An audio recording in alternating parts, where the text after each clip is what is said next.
I did a gig recently. I was in Ireland, and I was in the green room by myself, and I went to turn on the light. It was one of those pull switches, and it wound up around itself, looked like a little noose, and I immediately just thought, what if I just stuck my head in there and just... I thought that was a difficult job. I really did. I thought it was difficult.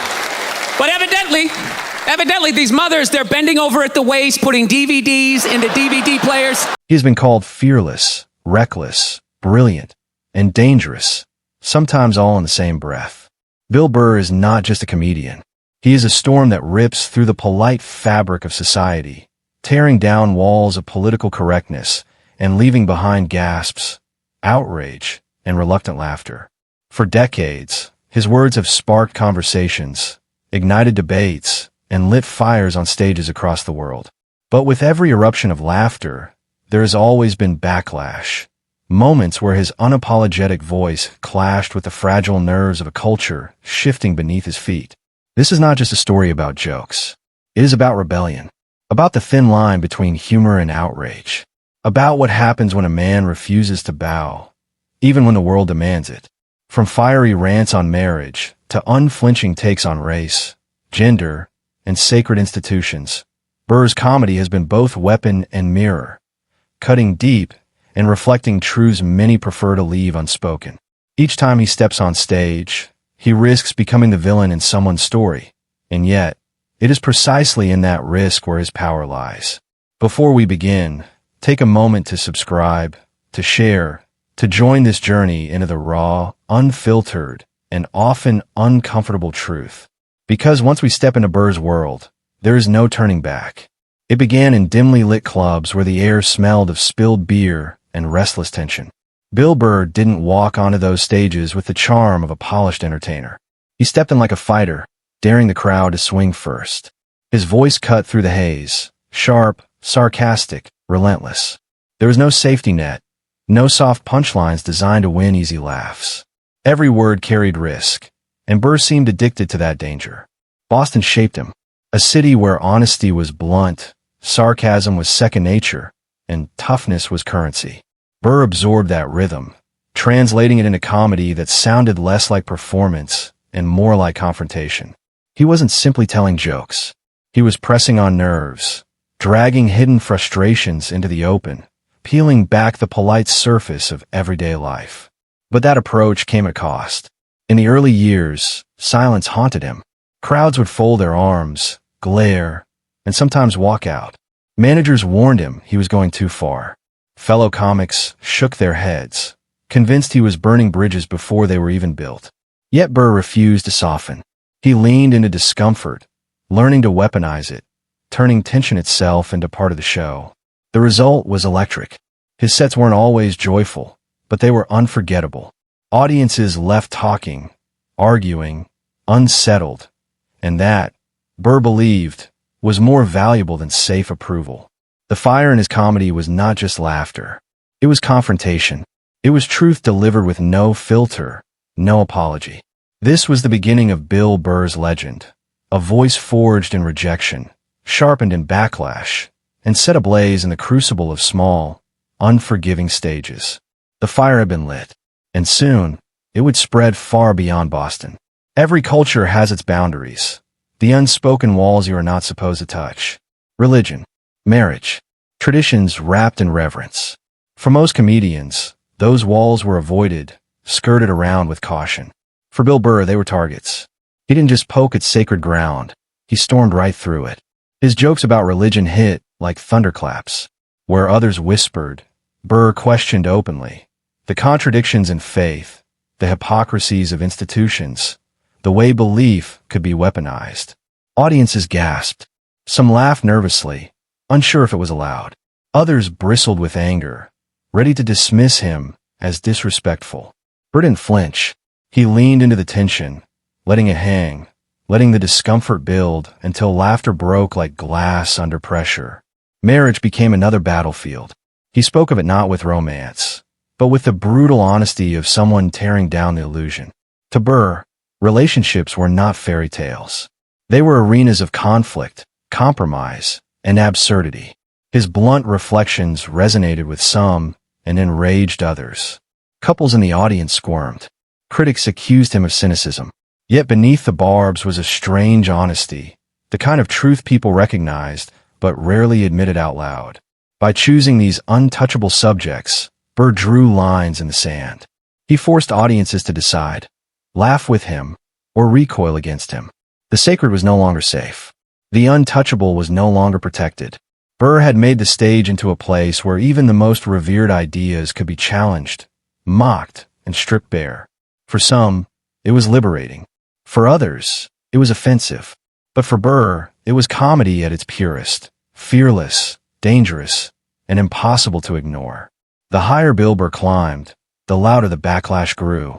The small clubs that once echoed with murmurs of disapproval were replaced by arenas filled with thousands. With every larger stage, every televised special, his words reached farther, and so did the outrage. Clips of his routines began to circulate online, stripped of context, replayed in loops that amplified every sharp edge. Headlines followed. Commentators dissected his punchlines as if they were political statements. What was once a joke told in a smoky room was now a cultural debate unfolding on screens across the world. Some praised his honesty, calling him a fearless truth-teller. Others condemned him, labeling him reckless, cruel, even dangerous. Burr seemed to thrive in the storm. Where many comedians softened under pressure, he leaned harder into the wind. Each new wave of criticism only seemed to sharpen his defiance. If society tried to draw lines around what could and could not be said, Burr's instinct was to step directly over them. He knew the cost, but he also understood the reward. When people are divided, they are paying attention. Yet the backlash was not without weight. Audiences sometimes turned hostile. Entire rooms bristled against him, moments when laughter evaporated into tension. Burr met those silences head-on, never retreating, sometimes exploding into rants that became legendary. One infamous night in Philadelphia, facing a crowd that booed and heckled mercilessly, Burr unleashed a blistering tirade, tearing into the city itself, insulting everything from its sports teams to its history. By the end, the boos had turned into cheers. That night became a symbol of his career. Confrontation transformed into victory. Backlash twisted into legend. Burr's reputation was sealed.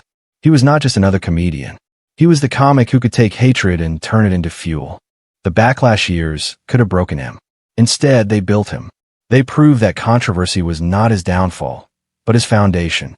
For Bill Burr, comedy was never just entertainment. It was rebellion. Every time he walked on stage, he was waging war against pretense. The polite lies people told themselves to stay comfortable. His punchlines were not crafted to soothe, but to provoke, to rattle the walls of a culture that seemed increasingly afraid of offense. In Burr's world, comedy was not about escaping reality. It was about dragging reality into the spotlight, no matter how ugly it looked. He joked about race, about gender, about politics, subjects most comedians avoided or handled with careful gloves. Burr refused the gloves. His words cut raw, exposing frustrations buried beneath the surface of society. For some, it was reckless. For others, it was liberating. He believed laughter itself was an act of resistance. To laugh at taboo subjects was to reclaim them, to strip them of their power. It was a way of saying, yes, the world is brutal, but we will not let it silence us. Burr carried that belief like a torch. Even his critics painted him as a villain. He didn't try to win their approval. He didn't try to explain himself. He doubled down, insisting that comedy without risk was nothing but decoration. Audiences who loved him felt like co-conspirators, sharing in the rebellion. They laughed not just at the jokes, but at the audacity of saying them. They were laughing against something, against silence, against fear, against the fragile veneer of correctness. Burr became their voice, not because he was safe, but because he was dangerous. In this defiance, Burr turned comedy into something more than laughter. He turned it into a weapon, a mirror, a rebellion. When the smoke clears, what remains of a career built on fire? For Bill Burr, the answer is not found in applause or approval. It lies in the echoes of the debates he sparked, the conversations that linger long after the laughter fades. His legacy is not clean, not polished, not safe. It is jagged, controversial, and unforgettable, a legacy carved in the scars of backlash and the resilience of survival. Throughout his career, Burr stood at the intersection of outrage and laughter, daring to say the things others avoided. Decades of criticism, boycotts, and think pieces never broke him. Instead, they defined him. Every outrage, every headline, every walkout became part of the myth. He did not try to erase the anger he caused. He wore it as proof that he had struck a nerve. Burr proved that comedy could withstand the storm, and in surviving, it became something larger than entertainment. It became a cultural reckoning, a challenge to the boundaries of speech, truth, and rebellion. His legacy is not measured only in the specials, the tours, or the money earned. It is measured in the silences he shattered and the discomfort he forced people to sit with. Comedy, in Burr's hands, became more than punchlines. It became a mirror reflecting the absurdity of life, no matter how brutal, and daring people to laugh anyway. That mirror was often cracked, jagged, reflecting truths many preferred to ignore. But Burr's defiance was that he held it up regardless, never flinching at the image it cast back. You can trace his impact in the way young comedians step onto stages today. They are less afraid to touch the untouchable, less willing to bow to silence. His shadow stretches across a generation who saw in him not a blueprint to copy, but a challenge. To be fearless, to risk offense, to tell the truth as they see it, no matter the cost. Burr's career stands as a reminder that the stage is not a safe place. It is a battlefield, and those who choose to fight there must be willing to bleed. And yet, the legacy is complicated. For some, Burr will always be a provocateur who went too far. His harsh takes on marriage, religion, gender, and politics will forever mark him, in their eyes, as a man who confused cruelty with honesty. They see in his comedy a recklessness that ignored the real wounds of others. For them, Burr is not a hero, but a cautionary tale of what happens when the line between comedy and cruelty disappears. For others, he will stand as a hero who refused to bend, a comic who stood firm in a time when speech was increasingly policed. They see in him a voice that refused to be silenced, a defiance that gave permission to laugh at the very things society tried to wrap in glass. To these fans, Burr is more than a comedian. He is proof that freedom of expression is worth protecting, even when it offends, even when it hurts. That duality is the essence of his story. Burr never asked to be universally loved.